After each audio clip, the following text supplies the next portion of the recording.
ഭർത്താവ് നല്ല സ്നേഹത്തോടെയായിരുന്നു ജീവിച്ചിരുന്നത്. രണ്ട് ആൺമക്കളുടെ അച്ഛനും അമ്മയുമായിരുന്നു അവർ. അവരുടെ സ്നേഹം കണ്ടായിരുന്നു അവരുടെ മക്കളും വളർന്നു വന്നത്. അതുകൊണ്ട് ആ മക്കളും നല്ല സ്നേഹമുള്ളവരായിരുന്നു. എല്ലാവരോടും മാന്യമായി പെരുമാറുകയും സംസാരിക്കുകയും ചെയ്യാൻ ആരും പറയാതെ തന്നെ അവർക്ക് അറിയാമായിരുന്നു. അതുകൊണ്ട് എല്ലാവർക്കും ആ കുട്ടികളെ നല്ല ഇഷ്ടമായിരുന്നു. അച്ഛനും അമ്മയും മക്കളും സന്തോഷത്തോടെ ജീവിച്ചു പോന്നു. സിതാര ഭർത്താവിനോട് ഒന്ന് പിണങ്ങി. ഇടയ്ക്ക് ഇതുപോലെ പിണങ്ങാറുണ്ട്. ആ പിണക്കം ഒരുപാട് ദിവസമൊന്നും നീണ്ടു നിൽക്കാറില്ല. സിതാരയെ കാണാൻ നല്ല ഭംഗിയുണ്ടായിരുന്നു. ഭർത്താവ് അത്രയ്ക്കൊന്നും ഭംഗിയില്ലായിരുന്നു. അയാൾ കറുത്ത് മെലിഞ്ഞ ഒരാളായിരുന്നു. പക്ഷേ അങ്ങനെയുള്ള ഇഷ്ടക്കുറവൊന്നും അവർക്കിടയിൽ ഉണ്ടായിരുന്നില്ല. അയാൾ സിതാരയെ നല്ല മോഡലിലായിരുന്നു കൊണ്ടു നടന്നിരുന്നത്. സിതാരയുടെ ഭംഗിക്ക് ചേരുന്ന ഡ്രസ്സും അതിന് പറ്റിയ ചെരുപ്പും മേക്കപ്പ് സെറ്റും അങ്ങനെ അയാളെ കൊണ്ട് കഴിയും പോലെ എല്ലാം അവൾക്ക് വാങ്ങിച്ചു കൊടുത്തു. കൂലിപ്പണിയായിരുന്ന അയാൾ സിതാരയെ പൊന്നുപോലെ നോക്കി. ഏത് മോഡൽ ഡ്രസ്സ് ഇറങ്ങിയാലും അത് അപ്പൊ തന്നെ വാങ്ങിച്ചു കൊടുക്കും. സിതാര അതെല്ലാം ഇട്ട് ഒരുങ്ങി വരുന്നത് കാണാൻ തന്നെ നല്ല രസമായിരുന്നു. അയാളോട് പലരും പറഞ്ഞു, നീ നിന്റെ ഭാര്യയെ ഇങ്ങനെ ഒന്നും നടത്തല്ലേ, നിനക്കത് ദോഷം ചെയ്യുമെന്ന്. പക്ഷേ അയാൾ അതൊന്നും കേൾക്കാതെ ഭാര്യയ്ക്ക് എല്ലാം വാങ്ങിച്ചു കൊടുത്തു. ദിവസങ്ങൾ കഴിയെ സിതാര അവളുടെ ഭംഗിയെക്കുറിച്ച് ചിന്തിക്കാൻ തുടങ്ങി. പിന്നെ ഭർത്താവിനോട് ചെറിയ രീതിയിൽ ഇഷ്ടക്കുറവ് തോന്നാൻ തുടങ്ങി. അവൾ അത് പുറത്തു കാണിച്ചില്ല. പുറത്ത് നല്ല ഭാര്യയായിരുന്നു അവൾ. പതുക്കെ പതുക്കെ അവൾ ഭർത്താവിൽ നിന്നും അകലാൻ തുടങ്ങി. അയാൾക്ക് ഒന്നും മനസ്സിലായില്ല. എത്ര പിണങ്ങിയാലും അയാളുടെ അടുത്തുനിന്ന് മാറിക്കിടക്കാത്തവളായിരുന്നു സിതാര. ഇപ്പോ പിണങ്ങിയതും അവൾ അവിടുന്ന് പോയി മറ്റൊരു റൂമിൽ കിടന്നു. അയാളും മക്കളും ഒരു റൂമിൽ കിടന്നു. മക്കൾ ഉറങ്ങിക്കഴിഞ്ഞപ്പോൾ അയാൾ സിതാരയുടെ അടുത്തേക്ക് ചെന്നു. അവളുടെ പിണക്കം മാറ്റാൻ നോക്കി. അവൾ ഒരു രീതിയിലും അടുക്കുന്നില്ല. അയാളെ അവൾ അവഗണിച്ചു. അയാൾ വിഷമത്തോടെ അവിടുന്ന് എഴുന്നേറ്റ് പോയി. എന്നിട്ട് തന്റെ മക്കളുടെ അടുത്ത് പോയി കിടന്നു. അന്ന് രാത്രി അയാൾ കിടക്കുമ്പോൾ മനസ്സിൽ കരുതി, രാവിലെ ആകുമ്പോൾ എല്ലാം ശരിയാകുമെന്ന്. പിറ്റേന്ന് രാവിലെ എല്ലാവരും എഴുന്നേറ്റു. എന്നും സിതാര അയാൾക്കൊരു ചായ കൊടുക്കുന്ന പതിവുണ്ട്. ഇന്ന് അതില്ല. അയാൾ സിതാരയുടെ അടുത്ത് ചെന്ന് സ്നേഹത്തോടെ സംസാരിച്ചു. അവളൊന്നും മിണ്ടാതെ അവിടുന്ന് പോയി. മോനെ, ചായ അവിടെ വെച്ചിട്ടുണ്ട്, എടുത്തു കുടിച്ചോ എന്നും പറഞ്ഞ് അവൾ റൂമിലേക്ക് പോയി. അവൾ മോനോടാണ് പറഞ്ഞതെങ്കിലും അത് അയാളോട് പറയാനുള്ളതായിരുന്നു. അത് അയാൾക്ക് മനസ്സിലായി. അയാൾ ക്ലാസ്സിൽ ചായ എടുത്ത് റൂമിലേക്ക് പോയി. വീണ്ടും സംസാരിച്ചു. നിന്റെ പ്രശ്നം എന്താ എന്ന് ചോദിച്ചു. സിതാര ഒന്നും മിണ്ടിയില്ല. സിതാര വീണ്ടും അങ്ങനെ പെരുമാറുന്നത് കണ്ട് അയാൾക്ക് വിഷമമായി. അയാൾ റൂമിൽ നിന്ന് പുറത്തേക്ക് പോയി. അതിനുശേഷം അയാളും അങ്ങോട്ട് മിണ്ടാനും പോയില്ല. സിതാര തിരിച്ചും മിണ്ടിയില്ല. എന്തിനാണ് സിതാര പിണങ്ങിയതെന്ന് അയാൾക്ക് എത്ര ആലോചിച്ചിട്ടും മനസ്സിലായില്ല. പിന്നീട് അങ്ങോട്ട് പരസ്പരം മിണ്ടാതെ രണ്ടുപേരും രണ്ടിടത്തായി കിടത്തവും. അയാൾ മക്കൾക്കൊപ്പവും സിതാര തനിച്ചുമായിരുന്നു കിടന്നിരുന്നത്. കുറെ ദിവസം അങ്ങനെ കഴിഞ്ഞു. രണ്ടുപേരും കൂടുതൽ അകലാൻ തുടങ്ങി. വീട്ടിൽ ആരെങ്കിലും വന്നാൽ അവർ നല്ല രീതിയിൽ പെരുമാറും.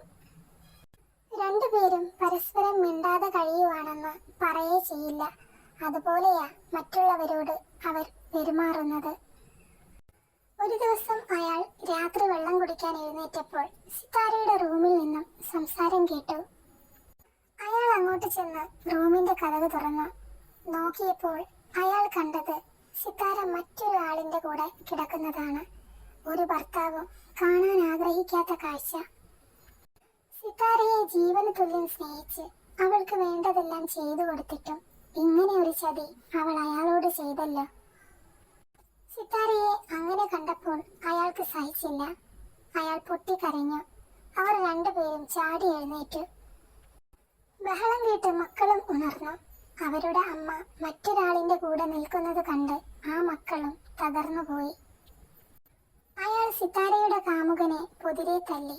സിത്താരയുടെ ഭർത്താവിനെ നന്നായിട്ട് അറിയാവുന്ന ഒരാളായിരുന്നു അത്. ആ കാമുകനും ഭാര്യയും മക്കളുമുണ്ട്. സിത്താരയുടെ ഭർത്താവ് എല്ലാവരെയും വിളിച്ചുകൂട്ടി. മക്കൾ പൊട്ടിക്കരയാൻ തുടങ്ങി.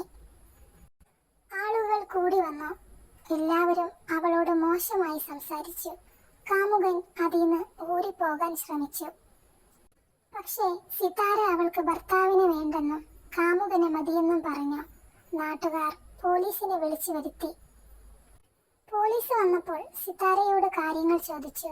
അവൾ ഭർത്താവിനെ വേണ്ടെന്നും അവൾക്ക് കാമുകന്റെ കൂടെ പോയാൽ മതിയെന്നും പറഞ്ഞു. ഇത് കേട്ടതും സിത്താരയുടെ ഭർത്താവ് പൊട്ടിക്കരഞ്ഞു. എന്തുകൊണ്ടാ നിനക്കെന്നെ വേണ്ടാത്തത് എന്നും ചോദിച്ച്. അച്ഛൻ കരയുന്നത് കണ്ട് മക്കളും കരഞ്ഞുകൊണ്ടേയിരുന്നു. പോലീസ് സിത്താരയെ കൊണ്ട് വെള്ള പേപ്പറിൽ എഴുതി മേടിച്ചു. എന്നിട്ട് കാമുകന്റെ കൂടെ പറഞ്ഞു വിട്ടു. സിത്താര സ്നേഹനിധിയായ ഭർത്താവിനെയും മക്കളെയും ഉപേക്ഷിച്ച് നാട്ടുകാരുടെയും ബന്ധുക്കാരുടെയും മുന്നിൽ വെച്ച് കാമുകന്റെ കൂടെ ജീവിക്കാൻ അവനൊപ്പം പോയി. കുറച്ചുനാൾ കഴിഞ്ഞപ്പോൾ സിത്താര തിരിച്ചു വന്നു, അവളുടെ മക്കളെ കാണാൻ. മക്കൾ അവളെ കണ്ടതും വാതിലടച്ചു. എന്നിട്ട് അവർക്ക് വേണ്ടി മാത്രം ജീവിക്കുന്ന അച്ഛന്റെ അടുത്തേക്ക് ഓടിപ്പോയി. അയാൾ ഒന്നും മിണ്ടാതെയിരുന്നു. അവൾ പുറത്തുനിന്ന് മക്കളെ വിളിച്ചു. ഞങ്ങൾക്ക് നിങ്ങളെപ്പോലെ ഒരു അമ്മയെ വേണ്ട. ഇനി അങ്ങോട്ട് നിങ്ങൾ ഞങ്ങളുടെ ആരുമല്ല. ഞങ്ങൾക്ക് അമ്മയില്ല, മരിച്ചുപോയി എന്ന് കരുതിക്കോളാം എന്ന് മക്കൾ പറഞ്ഞത് കേട്ട് അവൾ പുറത്തുനിന്ന് പൊട്ടിക്കരഞ്ഞു. അവൾ തിരിച്ചു പോകാതെ അവിടെ തന്നെ ഇരുന്നു. നാട്ടുകാരെല്ലാം തടിച്ചുകൂടി.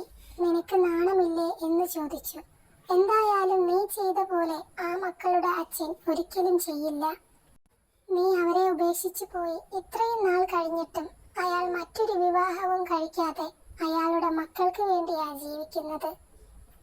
അങ്ങനെയുള്ള ഒരു പാവത്തിനെയാണല്ലോ നീ ചതിച്ചിട്ട് പോയത് എന്നൊക്കെ നാട്ടുകാർ സിത്താരയോട് പറഞ്ഞു. ഇതൊക്കെ കേട്ട് അവൾ പൊട്ടിക്കരഞ്ഞു. നാട്ടുകാരുടെ ബഹളം കേട്ട് അയാളും മക്കളും പുറത്തേക്ക് വന്നു.